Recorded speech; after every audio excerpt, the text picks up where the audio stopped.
welcome to another episode of Search News You Can Use with me, Dr. Marie Haynes, and also this week, Lily Ray, my good friend. Welcome, Lily. Thanks so much for having me. I'm excited to be here.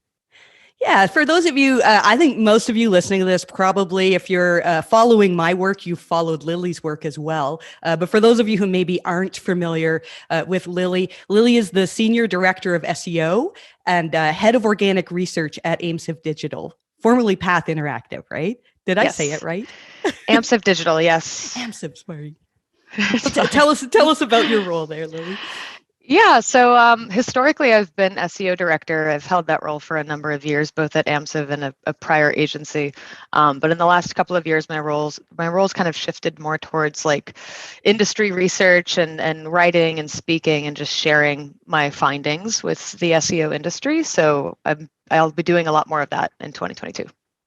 Fantastic. And so Lily and I, we study the same types of things. I think both of us got really interested in Google's understanding of EAT, expertise, authoritativeness, trustworthiness, a little bit earlier than most of the SEO community did. And I think that's how we connected, Lily, right? That we, I actually, something came up in my photos memories from, was it 2 years ago or 3 years ago that we went to meet John Mueller at the Help Hangout? I think 2019. Yeah, it was obviously pre-COVID, right?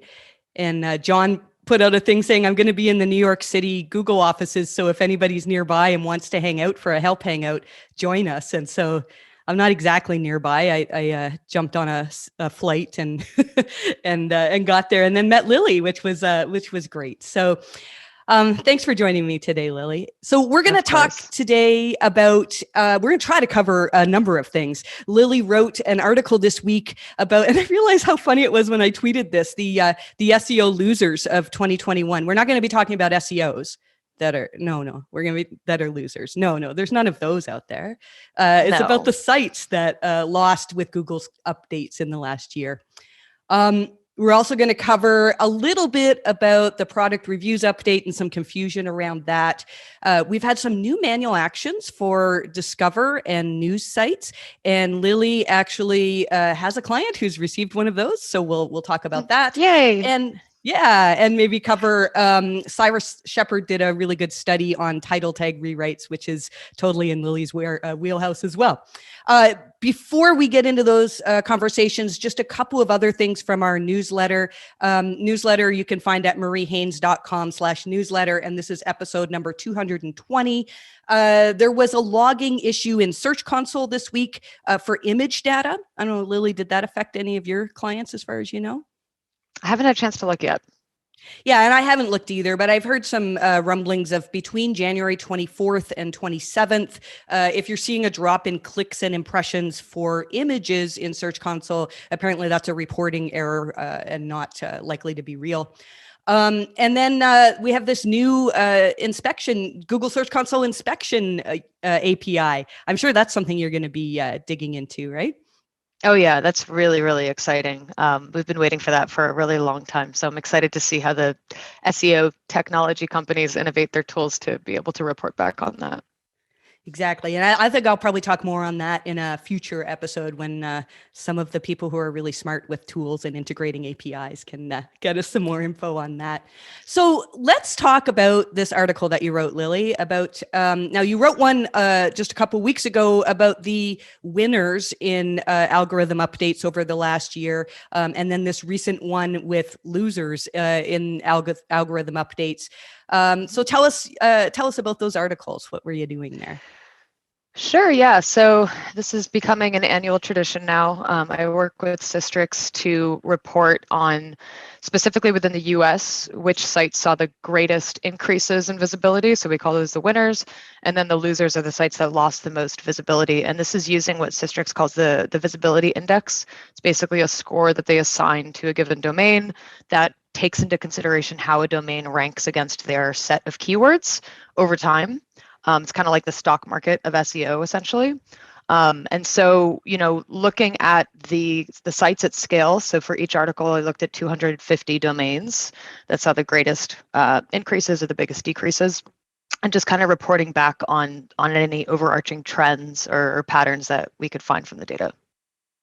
Yeah, so let's talk about the winners first. What kind of trends did you see amongst sites that did well with Google updates in the last year? Yeah, so you and I always talk about EAT, expertise, authority, and trust, and I wasn't necessarily like looking for that in the data, but it was very clear from the data that that was another big trend in 2021, in the sense that I think government sites, sites that tend to have a lot of authority, and then other similar sites like the Mayo Clinic or the Cleveland Clinic are seeing really big increases and like steady, consistent increases in visibility over time. And if you look at the individual keyword level, you'll see a lot of examples where maybe like more commercial sites or sites that have like affiliate links or something lost a little bit of footing to official government sites and very highly authoritative sites. That was a big trend. Maybe I'll pause there. I don't know if you have any thoughts you want to add No, to go that. ahead. Go ahead. Keep telling us about that. Yeah. I mean, some other big trends. This is common every year, but sites that tend to grow as their inventory grows, it's pretty obvious. So things like social media sites, like LinkedIn, for example, or Instagram. As more people join the platform, obviously they're going to get more visibility because they're going to rank for a broader set of keywords.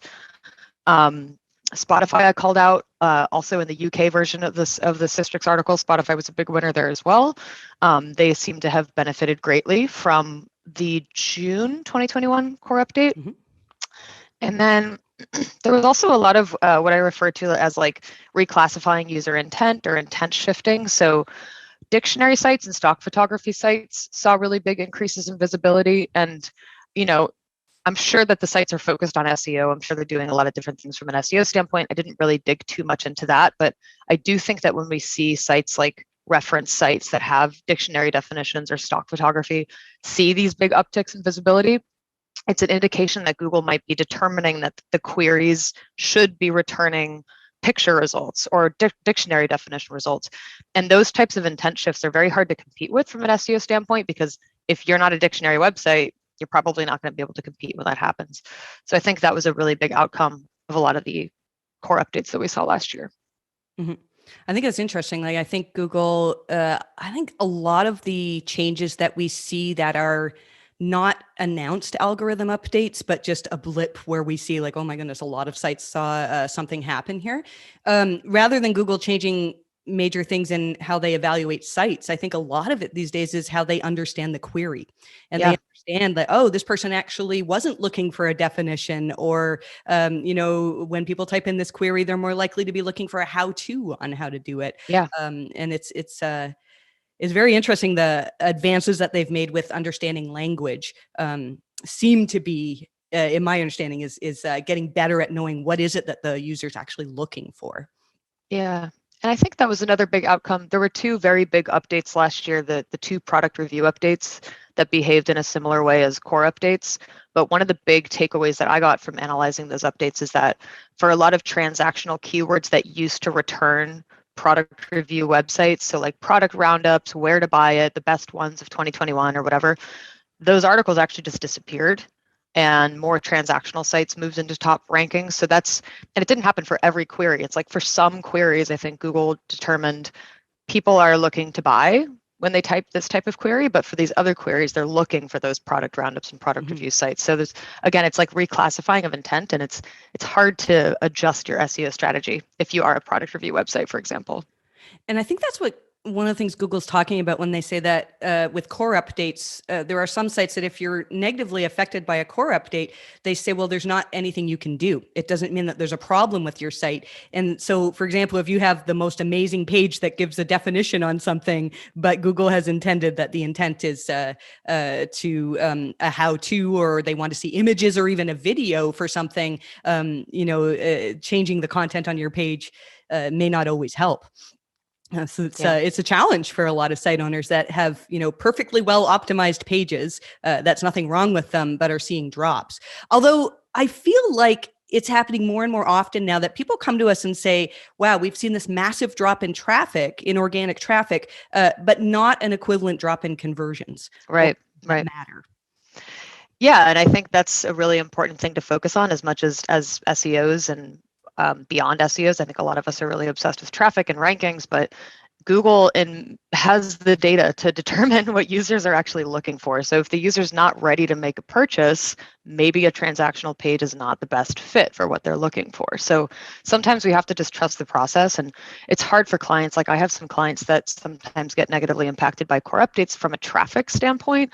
But if you look at the pages that were driving traffic, it's like that you are benefiting from something that wasn't really the best fit for what the user was looking for, and Google probably redetermined that that's not the best match for the user intent. Exactly. Yeah. Well, let's talk about your most recent article then about the sites that did not do well with core Sure. updates. And 2021 was so crazy. I mean, there's a running joke, right, that when I go on vacation, or especially if I go on vacation and you go on vacation and Glenn Gabe is away, double that whammy, Google runs triple whammy. something big. and I went off on leave in June, just after the June core update, and a lot of stuff happened, didn't it? Oh yeah, there were like 6 updates that month, so yeah. And I missed them all. So Lily, you can tell me about these sites that did not do well, and we'll talk about some of the updates probably here.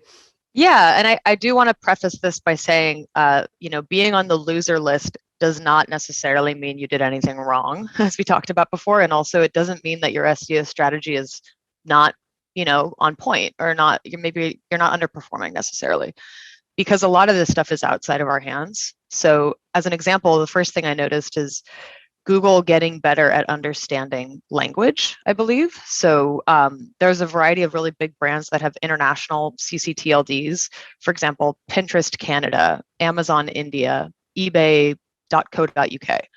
Those sites were performing really well in the US despite having their own US version of the domain. And some core updates kind of took care of that, in the sense that like eBay US was maybe unaffected, but the international versions of eBay are not doing as well in the US. And that's like what's supposed to be happening in the first place. Yeah. So it's just Google getting smarter in some cases. But one big trend that I noticed throughout a lot of the sites that moved down is I think that Google is kind of rolling out some new versions of EAT and its algorithms. I think that it's becoming more focused on authoritativeness. So if a site demonstrates a lot of depth of expertise and authority on a given topic, in some cases it might outrank a generalist publisher, even if that publisher does great things from an EAT standpoint, has like a very rigorous editorial process. The niche authorities, subject matter experts, in some cases overtook the big players in 2021, which I thought was very interesting. I'm trying to decide whether this is a good place to talk about the manual actions. I think it's probably a good idea to jump in here before we get onto the losers and talk about that, because Google announced some new they announced the new manual actions like a year ago. Right. And then just this week, we started hearing some rumors of people getting them. The reason why I was saying we should talk about this is because I think it gives a little hint towards some of those things that Google is trying to measure in their algorithms, like more authoritativeness and being sure that they can trust the sites that they show, especially for Discover and News. You said you had a client that received one of these? Yes, unfortunately. Yeah, I mean, so we actually got the warning from Google, as I think a lot of these sites that were affected did get several months ago, which is like a slap on the wrist.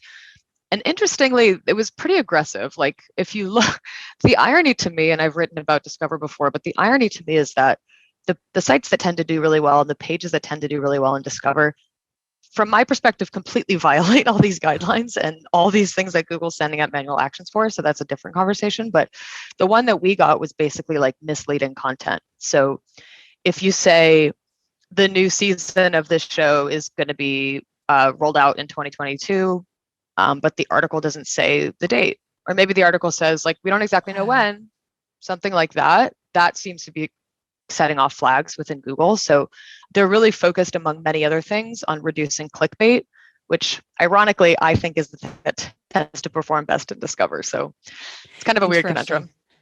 And that's in the quality raters guidelines, right? A few times where they talk about clickbaity headlines. There's an example of a headline that says that Miley Cyrus is dead when she clearly wasn't.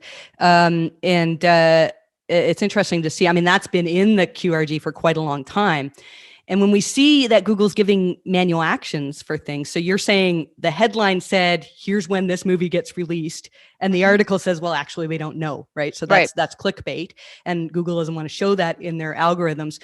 So if Google is giving manual actions for that, it means that they can't figure that out algorithmically just yet, right? And they don't want to show it, and they have to manually somehow flag these and say, well, look, we're not going to, even though this article, our Discover algorithms, our news algorithms want to choose this, we can recognize manually that it's not accurate. So I think that if they're doing that manually, that the goal is to head towards that algorithmically, right?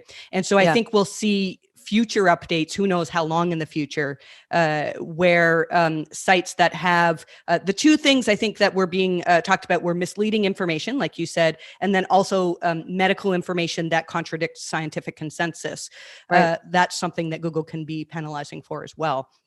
I haven't seen either of them yet, so I think they'll come though. If anybody listening has a manual action for medical issues or medical consensus, I'd love for you to reach out to me, because I'd like to look more into the types of content that Google's flagging here. Totally. Yeah. Anything else you wanted to say on those manual actions, Lily?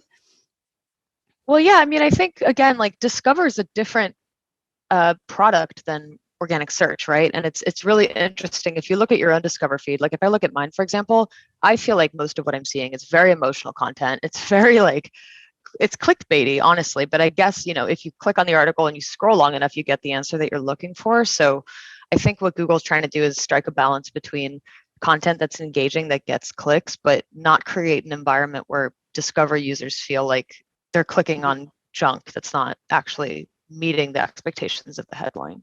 Mm-hmm. Because I think there's an inherent trust that users have now that, Google's getting a little bit better at not showing spammy results at the top of the search results. And so I think a lot of users go, wow, if this is in my Google Discover feed, it must be true.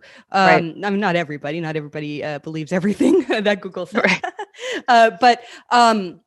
But I think a lot of people believe that if Google shows it to me, then it must be true, right? So I can see why they're trying to work on these things, and it fascinates me. I'd love to know what goes on behind the scenes. I have all sorts of theories on how they could be doing this, but that's probably another topic for another day. I derailed us though. We were talking about your article on the SEO losers. So tell me about these. You mentioned that sites like Pinterest and what else was it? Amazon, I think eBay was another, that their non-American CCTLDs saw a big drop in visibility. Do we know if that affected those sites? I mean, drop in visibility could be, well, you had keywords that were ranking bottom of page 1 and now they're bottom of page 2, and that may not actually affect them. Any ideas? I would say if I were Pinterest, this would have a pretty big material impact on Pinterest. So that's an example where I can't remember which core update it was, but at some point in 2020, there was a core update that resulted in Pinterest's international sites ranking in the top 10, almost like 10 different CCTLDs from Pinterest ranking for the same query, which even Danny Sullivan responded and was like, this is not how it's supposed to happen. This need to be fixed, which ultimately I think it was. So I think we're seeing a refinement of Google understanding which CCTLD should be served in which region. And granted, I haven't dug into the hreflang strategy on these sites. I know that some of these sites are using hreflang, but I think that in some cases, even with a correct hreflang strategy, Google was still, for whatever reason, showing the various CCTLDs. So I think this is just another example of them getting a little bit smarter. And this past week, I want to say, Glenn Gabe was actually talking to John Mueller on Twitter about if Google's actually getting smarter at understanding language. And John Mueller was like, yeah, even without hreflang, we're actually becoming more sophisticated at understanding which language should show up in which region. Well, that's good. I mean, the more Google can understand, the better, I suppose. Well, and my team and I were talking about, I wonder if those changes in that you're seeing with international CCTLDs not doing so well, I wonder if that was across the board or if it was, just these big, massive providers. So again, that's another good question for people who are listening. If you have an international presence and you rank in US SERPs for non-US TLDs, then I'd like to know if there was a reduction there. Yeah. Do you have a sense, Lily, if it was like many other sites? I don't know if it was many, but I did post about this a few times, and people from other places like the UK said they're seeing the same thing on their end. But granted, I mostly saw this limited to a lot of the very, very big sites. Okay. Makes sense. Speaking of big sites, your article talked about Healthline seeing some declines. So that's interesting because I know I had a couple people reach out to me thinking that Healthline were our clients because I talk about them so much, but they're not. They're not. We watch what they're doing though, because in 2017, when we first started really paying attention to this concept of EAT, at that time, Healthline really surged. I think it was like February 2017. There was an unnamed update, and a lot of Healthline pages, especially medical pages, like just did so well. And that's where we looked at. Wow, they actually have doctors writing content. They have like a lot of the things that the Quality Raters guidelines talked about. So that's why I thought it was very interesting when you noticed that Healthline was seeing some declines. So talk about that. Yeah, it's been interesting for me too, because I've been using them in my talks about EAT as like the poster child of good EAT. I think they do so many things right. They do have medical reviewers, especially on like very high, like your money, your life type content, something about heart attacks or whatever. They're going to make sure to bring in like a cardiologist or whatever. So they do a lot of things right from an EAT standpoint. But to my point before, I think that you can do everything right in the SEO space, and sometimes it's just not enough. Like it's not enough for Google to determine that should be number one. So what I think was interesting about Healthline, because I dug into some of the keywords that they lost footing for, is that they're very generic, very high volume keywords. So something like allergy, tramadol, pregnancy test, and they didn't completely lose visibility. They might have moved from position 1 to position 4 or something like that. But if you look at who outranked them, it's in many cases, like in the example of the keyword allergy, it was like 8 sites that have only subject matter expertise on allergies, like the Allergy Foundation or the government's, dedicated page for dealing with allergies. So it's like, I think that Google's just ramping up this notion of authoritativeness. And in some cases, you'll see sites like the CDC or the FDA, like, let's say that page has like barely any SEO optimizations on it. Just because it's from the CDC or the FDA, they get to be number 1. So there's a lot of that happening. And again, it's not to say that Healthline did anything wrong. It's just that for certain your money or life queries, Google wants to rank the authorities above everybody else. Mm-hmm. And you wonder if in this case, if Google, turned up some dial on authority. I know you and I have talked before about how the guide to disinformation, or how Google fights disinformation, talks about in times of crisis, they can choose to prefer more authoritative sites, right? And I mean, in the last 2 years, we've been in the worst time of crisis we've ever seen. I wonder if it's that, or if it's more related to intent again, that, maybe Google figured out that when somebody searches for allergy, it's very important for them to have results from, a very authoritative, recognized as authoritative medical source. Yeah, and another thing too that's been interesting to dig into is like a lot of these big health publishers like Healthline, they cite the same sources as, they cite trusted, content that's in line with scientific consensus. It is scientific consensus. Like they cite the primary source. And if you look at what Google's doing, in many cases, the primary source that they're all referencing is the thing that ranks. So that's interesting. Yeah, it's like, how can you compete with that? If they're all writing about the same source of information, Google's going to pick that source of information in some cases. That is interesting. And it makes sense, right? That, I'm sure, Healthline would probably argue in some cases that perhaps their content was more helpful. Right. But I think there's a balance. And I do find that most of the time what I read on Healthline is, like you said, it's backed up by science. But I think in some cases, you're going to want to hear from the official organization when they have appropriate medicine or topic on it. And then you saw, user-generated content sites saw some declines. Yeah, this one's always been confusing to me because they go up and down with every update, so it's hard to say what's happening. I thought Medium was kind of example, or kind of interesting because like who controls the quality of content on Medium? You know, it's kind of a free for all. So I think, you know, we talk a lot about like domain-wide quality signals, and when you open up a site like Urban Dictionary as well, to anybody leaving any definition of anything in the world, including very vulgar content, that's tricky for Google because some of it might be really helpful and interesting to the user, and some of it might be like offensive and not appropriate. So, And that is something else that's in the QRG as well, right? That content that is vulgar, or content that is upsetting to a majority of people, not even a majority, but to a good number of people, can bring your content down and be they can consider it lower quality. And we've had. There are some situations where it's difficult because the main subject matter of the site, it calls for the audience, maybe uses that language. And so in some cases, we've talked about separating out, the more, I don't want to say vulgar, but like more adult language into subdomains. I'm trying to think of case studies here, but it's good to know that Google does look at these things, and that's probably a good reason why we've had comments or talks before about comment sections, and whether if you have a comment section that's full of vulgarity and people just ripping each other up, that's a part of your content on your page, right? And a lot of people don't realize that. Yeah, that's been a big finding over the years that I've been really digging into EAT, is like these unregulated comment sections that end up being 90% of the page content. Like you said, it's people debating, it's people leaving personal information or contradicting what the article said. And it's like, that all counts towards your main content. You got to be really careful. And you said Quora saw some big declines and then they improved with the December Quora?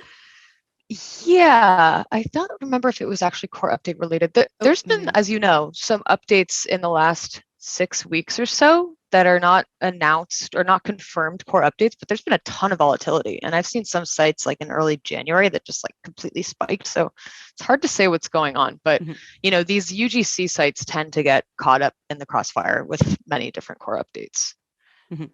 Quora is an interesting one because I think there's some really good stuff on Quora. I saw a little while ago, I did a search for something and I saw that Quora had started labeling people who were experts as experts, which was something they hadn't done. At least I hadn't seen it in the past. But then there's also a lot of stuff that's just horrible on Quora. And so I think, as Google gets better at understanding language, I'd like to think that the good stuff is able to be pulled out of Quora. But I think that, again, if you have tons and tons of pages where it's kind of questionable, then it gets difficult for Google to trust the good pages. Exactly. Yeah. Well, let's talk about, so the beginning of December was when Google launched the second product reviews update, right? Or the second, it was April. Was it April? Yeah. The first. April and then December. Right. And December. And then that was really confusing because we had a number of sites that saw changes, some up, some down, following that really did look like they were affected by the product reviews update. But the content that changed, like it wasn't even remotely close to something we could call a product or a review of a product. And I know you've been frustrated with some of that too, right? Yeah. We had an example in the April version of the update where B2B SaaS client of ours lost first page rankings for a product keyword that they have. And what happened was that the SERP became dominated with companies reviewing that product and not companies selling the product. So I mentioned this before, but I think in many cases it's Google just determining how much of the SERP should be allocated to the review sites compared to the sites selling the product. So again, that's very hard to compete with, but at the time it was launched, Danny Sullivan chimed in on Twitter and said, like, this extends to more than just sites that review products. It also extends to sites that review like services, for example. And I've seen in my own research and in what we've seen with our clients, it's more than just product review sites. And there's a lot of sites that were caught up in this. I know you put an example, I believe that was you that tweeted an example of a site reviewing schools, which really, it's not, schools are not a product and they were affected. I think we have clients in that area too that were affected by pages that they didn't review schools. They gave information. I don't know how to describe it. I just felt that it wasn't what Google was saying should have happened at that time. Yeah. I really think that, we've been talking about these changes to language and Google's understanding. I think they've introduced a few things in the last 6 weeks, like you said, and some of the sites that are thinking they were affected by the product reviews update, there's something else going on. Yeah. Yeah, my theory, and I could also be completely wrong, is just like any site that has any component of it that has essentially like affiliate links or an affiliate program is eligible to be considered a product review site. I think that Google's getting a lot more sophisticated and like nuanced as it relates to how a site makes money. So if the intent of the page is to get people to click on affiliate links, the page, in my opinion, and what I've seen, is that page is treated differently. So you have to be really careful. And like, there are some sites that talk about YMYL topics that start to venture into more of this like commercial area with a lot of their content. And I think that raises flags with Google sometimes, because it's like, how can we trust you to provide objective, your money, your life content when we know that you have this transactional component to a lot of the content? So it's really important to be careful with that. Yeah.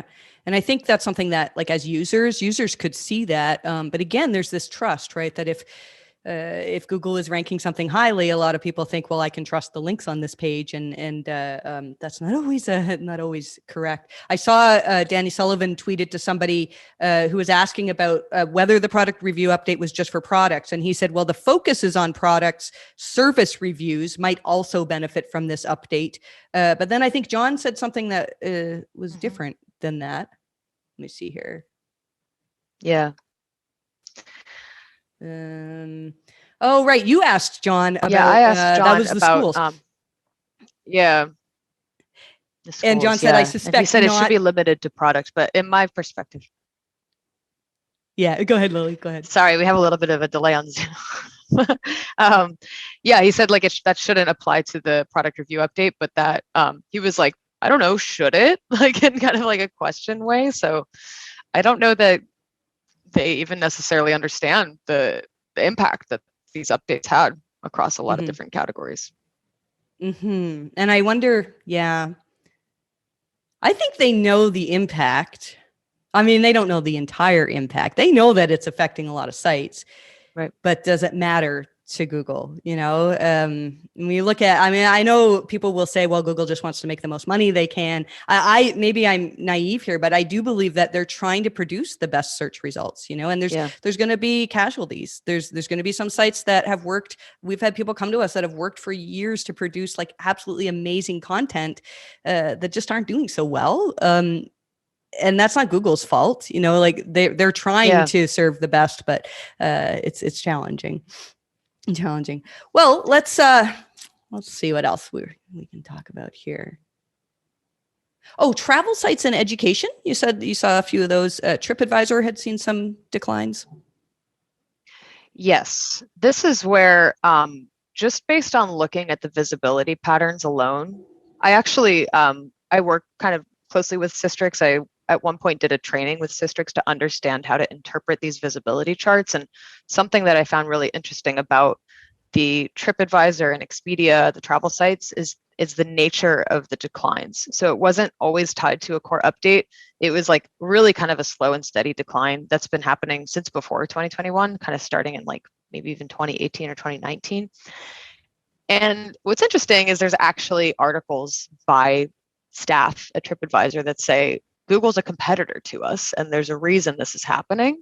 Google obviously has products like Google like flights and hotels and different travel products. So it's kind of a conspiracy thing, but like maybe Google's chipping away at the market share in this category, and these sites are seeing declines as a result of that. What do you think?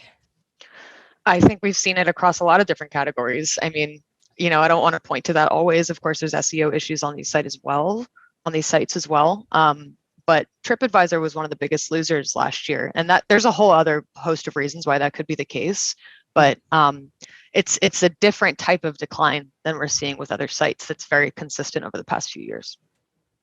Interesting. I mean, you could see how user-generated content could affect TripAdvisor. There's a lot Totally. of, a lot of untrustworthy, angry people Yeah, leaving exactly. reviews on there, right? Especially traveling during COVID and all that. So you almost wonder if I would imagine that the sentiment of UGC on TripAdvisor has declined in the last couple of years. And I mean, we could get into arguments about whether Google measures sentiment in their algorithms, but who knows? Like, yeah, I think we'd have to do quite a bit more investigation to fully understand that. But it's interesting to see, though, that that's happening. And then you commented on a few e-commerce sites that hm.com had a big drop with the spam update. Was it in June, or was it Yeah. the core update? So this was actually an interesting chart towards the end of the article, because this is the first chart I've ever pulled together that to me reads like it might have something to do with the page experience update. And granted, the page experience update, we've all kind of come to a big consensus now that it didn't have a huge impact, or at least the impact that a lot of people expected it to have. But if you look at the nature of these declines, yes, there was a core update at the same time, which makes it really hard to measure. But the page experience update took, I think, like 2 months to roll out. And these sites are big, heavy e-commerce sites. And it's entirely possible that that had something to do with the declines, because it happened around June or July when they rolled out that update. Because the spam update, I don't think any of the spam updates had a huge effect in any of our clients, which is interesting, because we do have a number of clients that we remove unnatural links for and things like that, right? But yeah, I didn't feel like the spam updates had. Have you seen much actual effect that you could tie to one of the spam updates? Well, what's interesting about the spam updates is that I think both of them were precursors to core updates. They were like a week before a core update. So if you look at the charts, it's like you can actually see in many cases sites that were impacted positively or negatively by the core updates saw that movement beginning with the spam update for whatever reason. I've seen a lot of that. So it's hard to measure.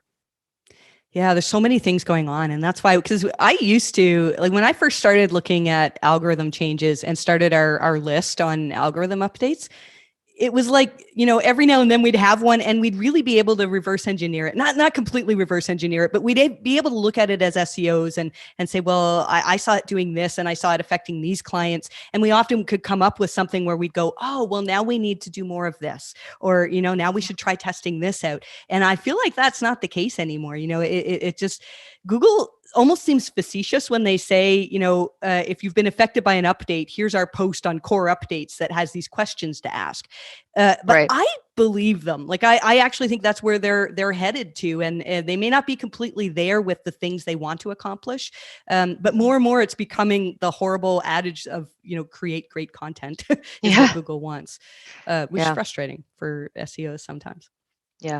Yeah, it's you have to just stay the course, and sometimes these core updates can be a curveball, because like in the example of Healthline, I think they're doing pretty much everything right. Like maybe there's some big opportunities that I'm missing, but like I don't, and I've spoken to some of them, and it's like we don't adjust the strategy because a core update happened. Like sometimes the core update results in, again, reclassification of a certain query, and you can't compete with that. So as long as you're staying the course and following the guidelines that Google provides, hopefully it will eventually result in visibility increases. But there's so many other factors at play that sometimes it's just out of our hands.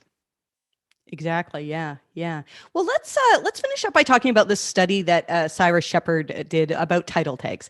So, Lily, I know this was when I was off. I saw you tweeting a bunch of stuff about Google changing title tags, and it was like a huge issue for quite a while. And then Cyrus did a study that showed a few things. That number one, make sure your title tags aren't too long. He said that title tags more than 70 characters tend to be rewritten by Google, and too short, like under 5 characters, would be rewritten by Google.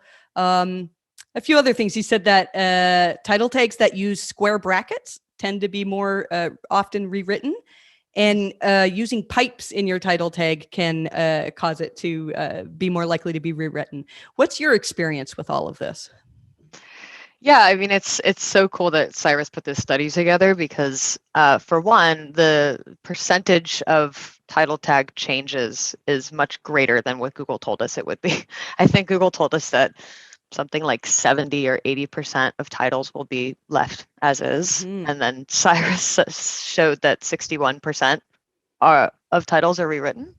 Yeah, So 60, yeah, 61. It was a lot. It was between that's 60 and a 70. Yeah. Yeah. pretty big discrepancy. And like, of course, we have to talk about like, is that Google's entire database of content, or is it just what Cyrus studied? Of course, it's a different thing. But what I think is really, as much as I love Cyrus's article, I'm really glad someone did this research.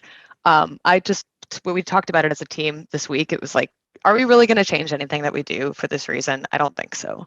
Are we going to start using dashes instead of pipes? I don't think so. I think that you can fit more content in a title tag with pipes than you can with dashes. So like, I think there's a lot of like correlation is not causation happening here. Maybe there's many, many more neglected websites that happen to use pipes because they have Yoast installed and they haven't optimized anything. And that's why we're seeing so Good many point. pipes being overwritten. So like we have to take into consideration that there's trillions of pages that are just neglected. But I don't think that this should change our strategy very much. Unless Google happens to be rewriting something that's very valuable for your business, maybe you should take a look at why that is. But I'm not personally changing my title tag strategy as a result I of this. saw some people tweeting about, I mean, sometimes Google changes title tags that need to be a certain thing for legal reasons, right? Yeah, That's scary. And somebody asked John Mueller, what do you do when Google's rewriting a title tag and makes it, not compliant for legal reasons? And he said, we don't really have any recourse for that. Yeah. That's a little scary. That was honestly the thing that I found most, what word am I looking for? A little bit frustrating when this all started happening, because I've dealt with that before. Like I've had pharma clients where getting a title tag approved takes 6 months. And then to tell them, Google's just changed it because they decided they should change it. And I was looking at the CDC when they started changing title tags, and the CDC had like dozens of titles changed to some other word on the page. And if that gets taken out of context, that could present a really big problem. So they did dial it back very significantly since August when they rolled out this update. But I think that Google should provide a tag that allows you to say, we need this title to remain the way that it is. Mm-hmm. I don't know if that'll ever happen, but similar to like a no snippet tag, I think that they should have something like that. Yeah. I mean, I could see how it could create messes for Google, but I do think in situations where the title tag change is dangerous or makes the page not legal, there has to be a way to at least submit feedback or something to say like, hey, this needs to be reconsidered. But then I expect that would create massive problems, right. On Google's Everybody side. would use it. Yeah, exactly. Yeah. So interesting stuff to observe. Yeah, we haven't really made any or advised any significant changes based on Google rewriting title tags at this point. Although I do think that there could be some value in looking at which pages Google is rewriting titles for. Because, if Google's rewritten a title to add a certain word or to change like the nuance of the title a little bit, well, maybe it's a little clue of what Google thinks the user intent is for most people searching for this, right? So I do think it's worth looking at. I don't think it's a massive deal for most sites. Yeah. Well, that was good. This was a really good discussion. This is not normal for me to do this. I've been recording just podcasts by voice, and I was telling Lily before we started recording that we have Starlink now. We have Elon Musk's satellites at my house, and so now instead of 4 megabytes per second internet, I can actually upload some video, which is cool. I want to thank you, Lily, for all of the work that you have put out in the last few years. There's been discussion in the last couple of weeks of, well, for a long time of, SEOs being critical of each other's work. And it's so hard because there's a balance, right? Like we need to, when somebody publishes work, we need to be able to critically say, is this going to be good for me? Or, is this person perhaps off on something? And I think that over the last little bit, especially with Twitter, as SEOs, so many people have been arguing and backbiting with each other that it's caused a lot of people to not publish research and thoughts. Yeah. So thank you for publishing despite how challenging that can be. Yeah, well, thank you for saying that. And I know you and I have talked about this a lot kind of offline, but like, it's to your point, it's I think we need to do a better job as an industry of being more accepting of a wider variety of voices and opinions. And I also think it's the responsibility of people who publish content to provide, the methodology, say when something's speculation, say when something's opinion. But realistically, all of us are just providing speculation and opinion. None of us has the actual answer to any of this stuff. So we should be more supportive of each other. There should be less bullying. I know for a fact there's many people that are too scared to post on Twitter because of the bullying, which is not cool, because like you and I are just both people that are just trying to figure this out. And like, it took me a really long time to become public facing for that reason. And I hope that more people feel like it's a safe space to share their thoughts and ideas, because it makes us all better. Mm-hmm.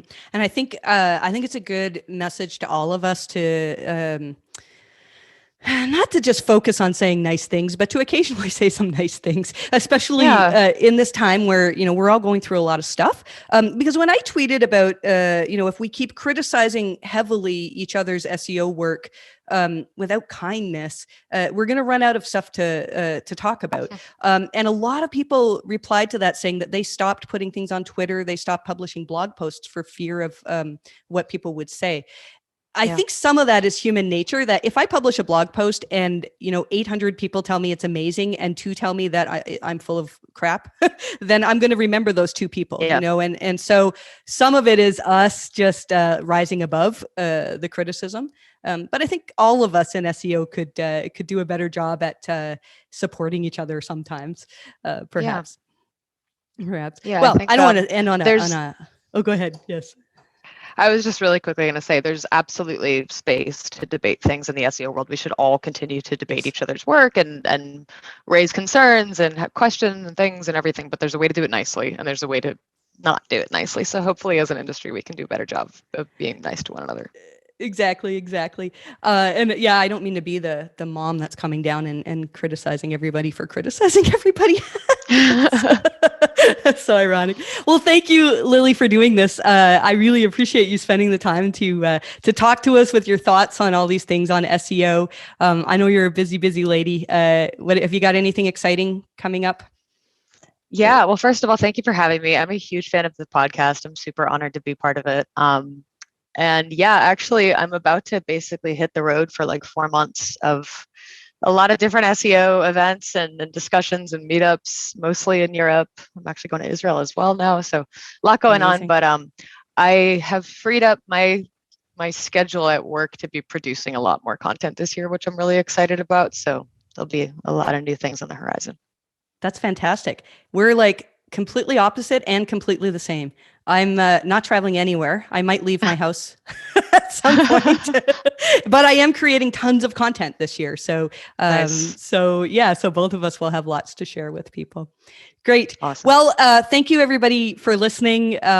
This was again a new thing for us to do. If you liked it, I'd love for you to leave a comment or reach out to me on Twitter, Marie_Haynes. And if you want to hire my team and I to review your website, you can do that at help@mariehaynes.com. You can reach out to us. And Lily, how could people reach out to you if they'd like to do that? Twitter's the best way. So it's Lily Ray NYC. Awesome. All right. Thanks so much for listening, and I wish you the best of luck with your rankings.